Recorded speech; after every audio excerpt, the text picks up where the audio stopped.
God said help the poor and the needy. A lot of y'all are helping people that are not poor, that are not needy. There's a mom watching this right now with a son who's 30 that's sitting on your basement. He's not poor and he's not needy. He has no mental or physical illnesses that's stopping him. It's just mommy is taking care of me and I'm gonna ride that wave. There's a lot of y'all taking care of your boyfriends or friends or other people. You're always lending them $100 doing this when they have the same 24 hours in a day as you. They're not sick, they're able-bodied, and you're stressing yourself out to come through for them, but they don't wanna go to school, they don't wanna get a job, they don't wanna make anything for themselves, they're broke. Many of us are not mean because we feel like we have to be. It is definitely not just a defense mechanism, but it definitely keeps you safe from people that want to manipulate you, that want to use you, or that keep you around for their own benefit. And it's not being mean. I had to come to terms with that. I had to pray about it, and I had to really get in tune with God to be like, but am I being mean? I feel so guilty for not coming through. But God had to show me so much in 2022. Hey friend, welcome to my channel, Kareen Allude, where we talk about everything, and I'm Kareen Allude. If you're not yet part of the Friendship Circle, please be sure to like, subscribe, and join the Friendship Circle. If you're already part of the Friendship Circle, please turn on your notification bell so you can always know when I post a new upload. Now let's get into this video. Today's topic is definitely just straight up experience. In 2022 is a year that God has been shedding that little nice girl guilt thing that I've been having going on all my life. And we're going to talk about people pleasers, where does that stem from, and why we have to not be nice. I have led 2022 with telling everyone I'm not nice. I'm not nice. I'm not a nice person. Now you might be watching like, Kareen, what do you mean you're not a nice person? Like, am I just walking around mean, bullying people, being offensive, saying however? No, of course not. Am I just walking around ungodly, unchristian, and all of those things? No, that is not what I mean. I'm going to explain. For me, my personality type, I grew up struggling with people pleasing and not being able to say no. That's just one thing my friends will all tell you, like my real close friends, that they have even noticed. Like the real ones that cared about me, that wasn't there to use me or for whatever reason. Like my best friend was telling me that for so long, like, Kareen, you have to learn how to say no to people, and you have to learn to stop letting people use you.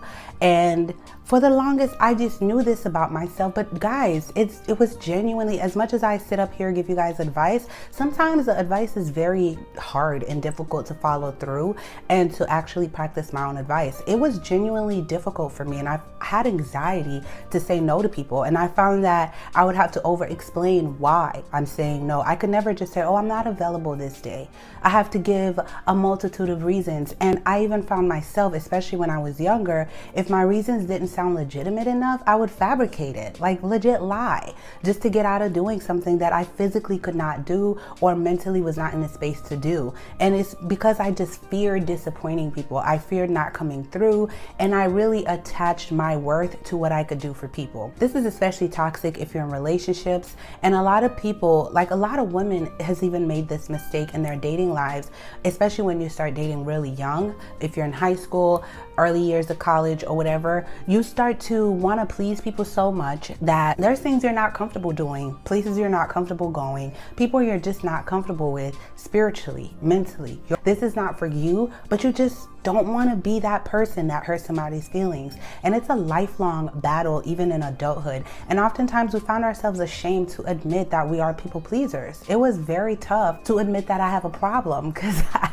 I'm not a perfectionist, but I thrive myself on feeling like, hey, I've always overcome all my issues. I work hard on who I am, but this is a flaw. I used to feel like I'm not Christian enough if I don't come through for people also. Like, I feel like that's not what God would want. If I would make, let's say I make $10,000, I felt like if I kept even 1% for myself, I would feel guilty, like I'm not being Christian, and all of my money has to go into my friends, my family, people I don't even know like that needs something. I was always the person that whenever I'm good, people know, even if I don't hear from them for a long time, they'll come to me when they have an issue, because I would be first and foremost ready to fix it, ready to get them out of their rut, or I'd be the listening ear. It's not always monetary, but there's friends I had that wouldn't even call me on their good days.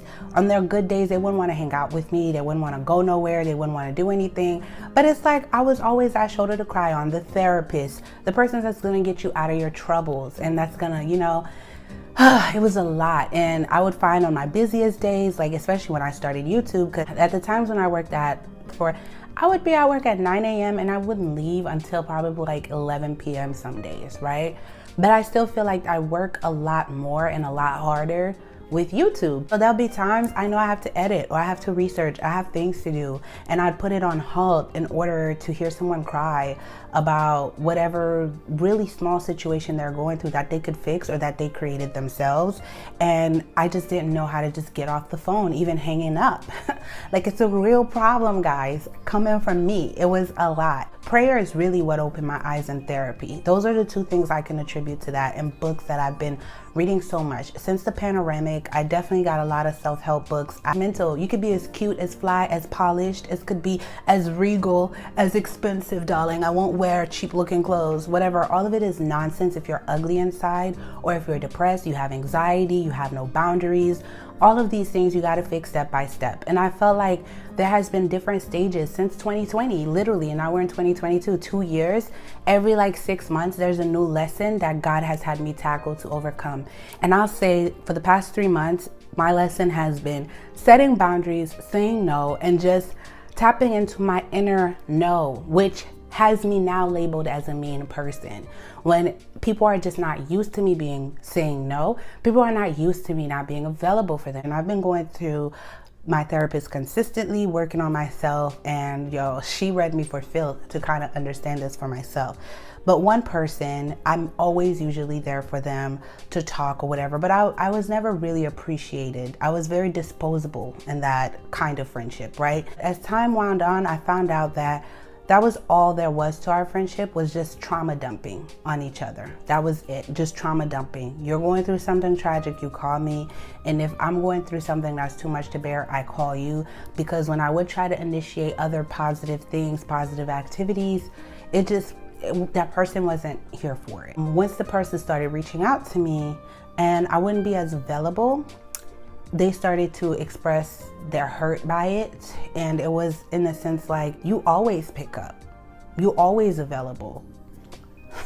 Y'all don't understand, for someone who knows they're a people pleaser, what that does to them, to hear someone say to you, to your face, that you're always available, you'll always make the time. So when you didn't make the time this time, or when you weren't available this time, I figured you have a problem with me.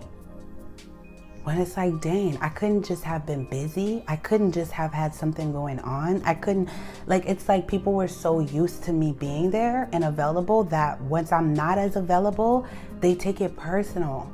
That really hit home for me. That really woke me up to like, yeah, no, I don't think like that. I don't think when they don't that there's something they're beefing with me, but that's because they don't always make themselves available for me. They don't always prioritize talking to me or my friendship. Yeah, they have boundaries for themselves and I can't be mad at that. I have to respect that because they had boundaries and I didn't. And I was the type, if I made plans with them, I prioritize it. I'm on time, I do this. Like, that was just my nature. So I couldn't be mad because this is what I created. This is kind of the monster I created. But hearing that, especially after reading all the books, especially cleaning up my mental mess, I've been really getting in tune with myself. It really hit me like a ton of bricks, a truck, that people could see my people pleasing and it just hurt. I need to change things around. I need to really start setting boundaries on. If I'm not available, I'm just not available. I'm not gonna bend over backwards to talk to someone for 2 hours, 3 hours and do this. If I'm not available, I'm not available. That's that. It's never hit me up, hey, how are you doing? I never get how's your mental health? I'm just checking up on you. Nothing like that. It's just, hey girl, this is what I'm going through this month. This is what this person did to me, this, that, but it does take a toll on you mentally and physically to have to just be there for everybody. It's a lot. And then it's like, I want to make every single person feel heard. Because I like to feel heard. I like to feel like people are there for me too, So I like to treat people how I want to be treated. I just got tired. I had like a whole therapy session with my therapist and my bestie, who's like my second therapist. And I prayed about it and I'm just like, I'm tired. I literally cried. I'm like, I feel so tired. Like, I don't do things for people to get anything in return. I'm not like that person at all. And I'm not just saying that for YouTube. Like, how I am on here, people know I'm like that in real life. I actually always think in the back of my mind, I don't want to say something on YouTube and someone who know me in real life be like, you know, so I'm not that person, trust me. But at the same time, I don't like to be taken for granted, if that makes sense. Comment below if you can relate. Like, I want to be appreciated. I want you to understand the sacrifice that I did also.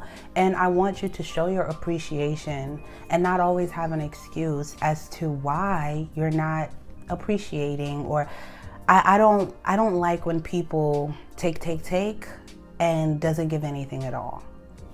It just doesn't work that way. And for the longest, I thought, yeah, so what? They can take from me and not give nothing. That's the Christian thing to do. That's the Christian way to go.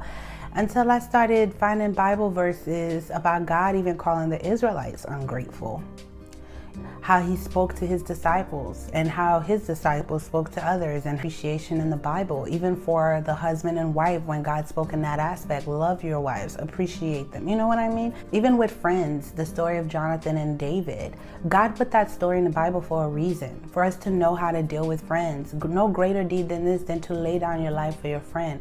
David and Jonathan were willing to sacrifice so much for each other, even their own lives, but it was mutual.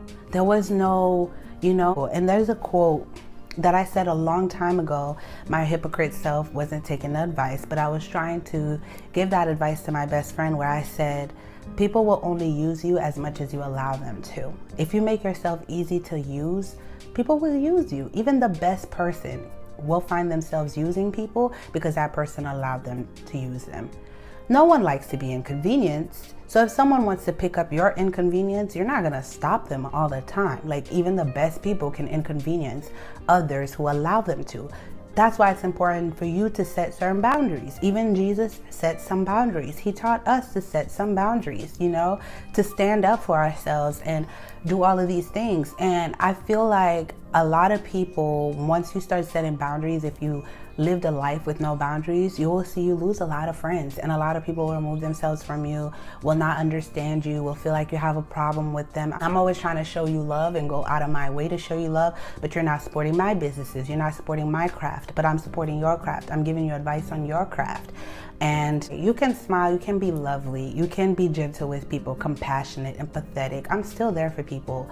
I'm not gonna be there for people or enable people that can be there for themselves, or that choose to not be there for themselves because they're just gonna dump it all on me to pick up the slack for them. Even my younger siblings, like my younger brother, I always tell him, work for yourself, to take care of yourself too. You can't always rely on parents or me or whoever. You have to, like, you know, figure things out, because that is enabling. Every month they come to you with the same story. They're broke, they don't have it figured out, and guess what you do? You always figure it out for them, so they don't ever figure it out for themselves, to the point where you don't even have money to give the real homeless on the side of the street. And then by the time you done helped out everybody, every other bum in your life, that's literal bums, because that's what a bum is to me. It's not a homeless person, it's somebody that's willingly choosing to not elevate with you, that wakes up every day and decides they're gonna watch reality shows, or they're just gonna gossip all day. They're not really focused on their craft. They start a project but never finish it. They say they're gonna do this. They always have a million plans, a million aspirations, but never come through with any one of them. They give up on every single one every time it gets tough, because they know they have you as a backup plan. Or they're relying on their man, they're relying on their woman, they're relying on their friends, their parents and stuff. These are the people we're helping, and not the real people that God asks us to help. That is a sin. It is a sin to not use your full potential, and it is a sin for those who enable them. We're not supposed to enable people. And there's people out there that literally create problems for themselves. They constantly come to you to complain, to cry. How many of you have that friend that's with that one toxic guy? Maybe he verbally always come at her cheating, and she's been long suffering with him, and you feel like, yo, I've given advice for like 5 years straight. I'm tired. You creating this for yourself. I don't have the energy to sit on the phone for another 3 hours for the next thing he does. I'm done. If you're gonna leave, leave. If we're gonna stay, stay. But I'm not gonna keep this cycle for another 5 years, hearing you complain about this man that keeps cheating on you, or bringing outside babies, or vice versa with women. It's tiring. And then this person won't even ask you how your date was. What's going on with you? Now, if it's a toxic friendship that way, y'all just work that way, y'all both have man problems and y'all take turns venting, that works. But there's some people that literally call you because they want to vent. And they won't even ask you in the middle of the conversation if you're okay. This is why I'm not a nice person. This is why in 2022 I say I'm smiling, I'm this, but I'm not nice. I'm not nice anymore. When you're too friendly, people automatically think it's easy to pull one on you. Always smiling, she's always this. People are even more quick to disrespect you. I always used to be like, I don't want to be that serious. I want to be very approachable, warm, and inviting. Yes, I do. But I've been on the streets before when I lived in the hood. And then I tell you that, I've been on the streets before. The worst thing that happened to me, this was the era when we had payphones on the streets. Some of y'all might be too young for that. I'm not even that old, but I know my Gen Zers are too young to remember payphones on the streets.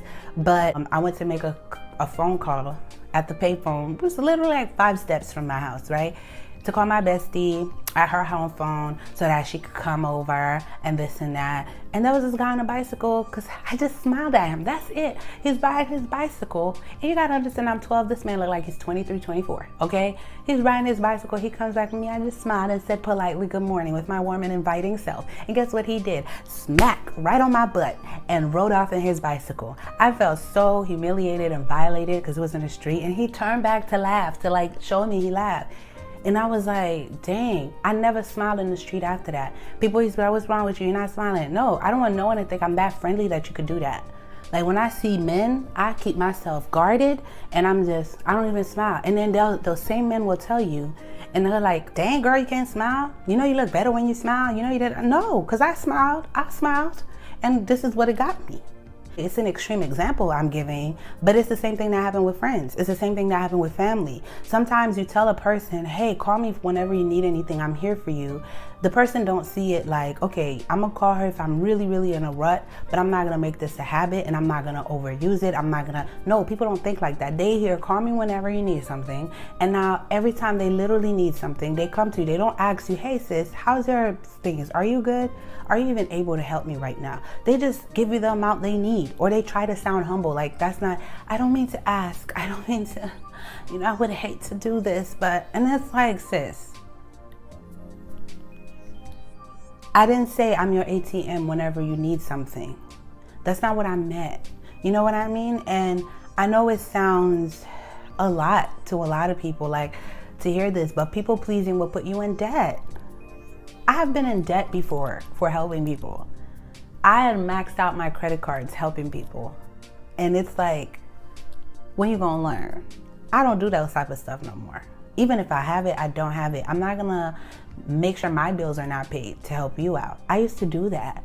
I'd be like, I'll figure it out. Let me just help them out and then I'll figure out my rent. It hurts once you come to terms and realize all the stupid stuff you've done. It's like part of the healing process, part of the healing journey, to accept that you were that stupid. But it's like you didn't know better and you forgive yourself. I forgive myself. I forgive myself for not knowing better. I forgive myself for being so easily manipulated. I forgive myself for like begging people to just be a real friend. I forgive myself for that, but I would never put myself in those type of situations again. I will never. I'm very friendly with those who are friendly with me.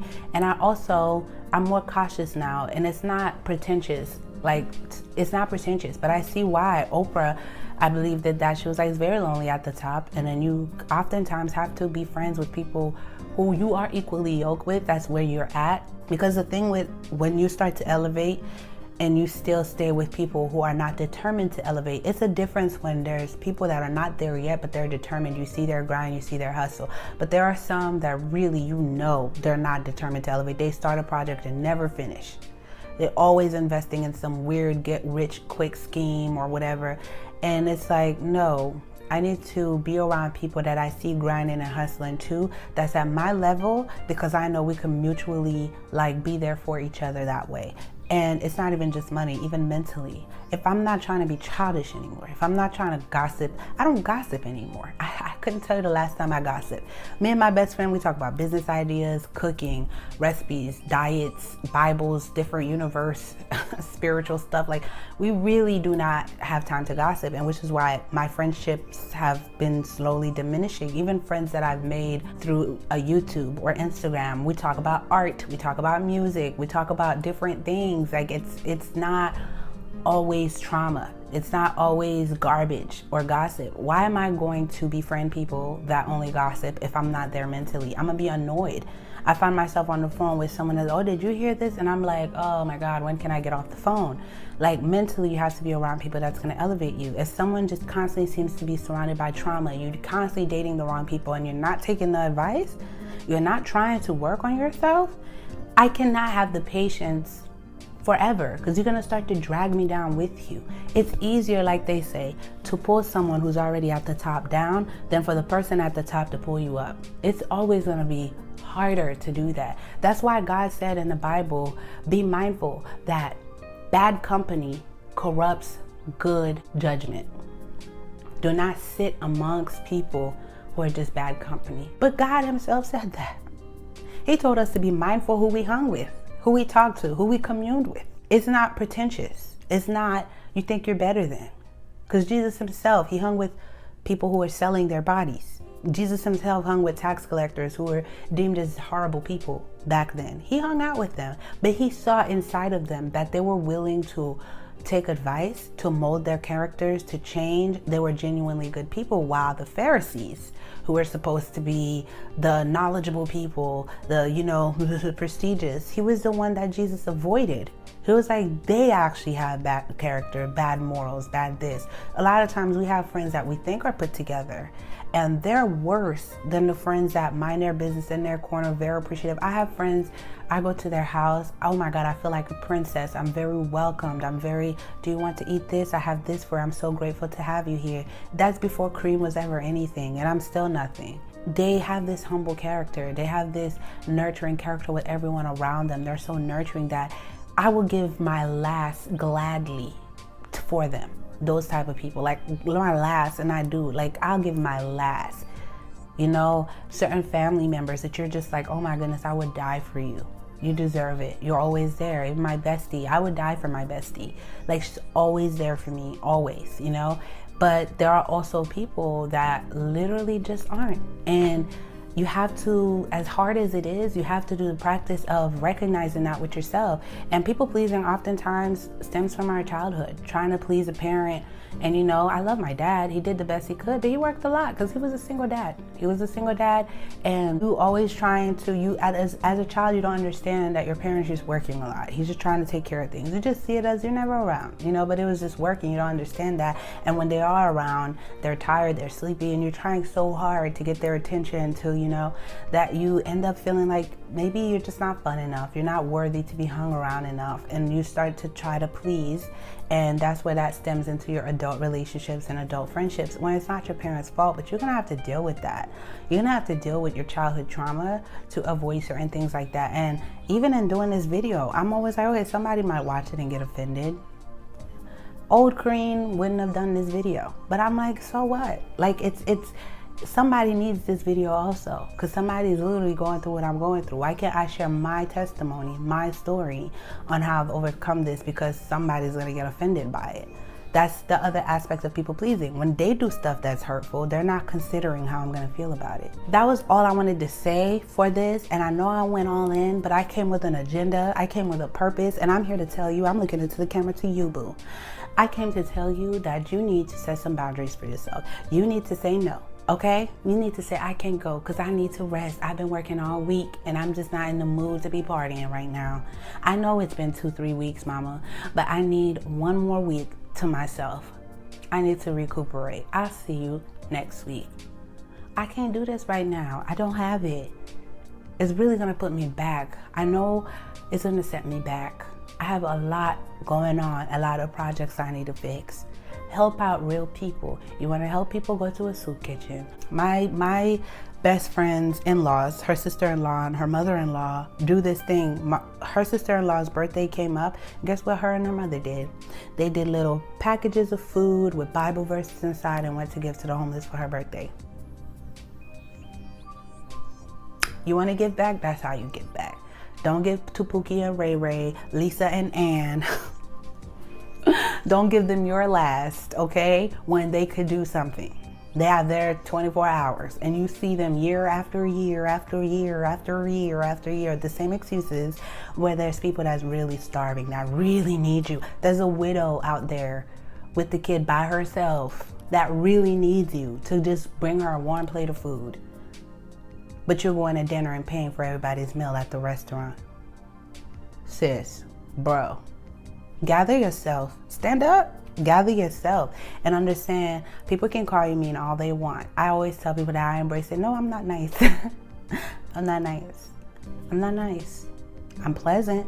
I can be charming, but I'm not going to be used. And I will never come on this camera and tell you guys ever again, despite what I taught in femininity, to just be pleasant all the time and smile in the streets and do this. I will never tell you guys that, because it's a cold world. Look at how many women in subway stations and bus stops getting assaulted in front of other men that don't step in to do nothing. Look at how many people homes are getting broken into and they're dying. What is nice gonna do for you? Is this gonna make you another statistic? I'm not saying be evil or be bitter, heal. But do not go around this world thinking your smile is gonna change everything. It's not.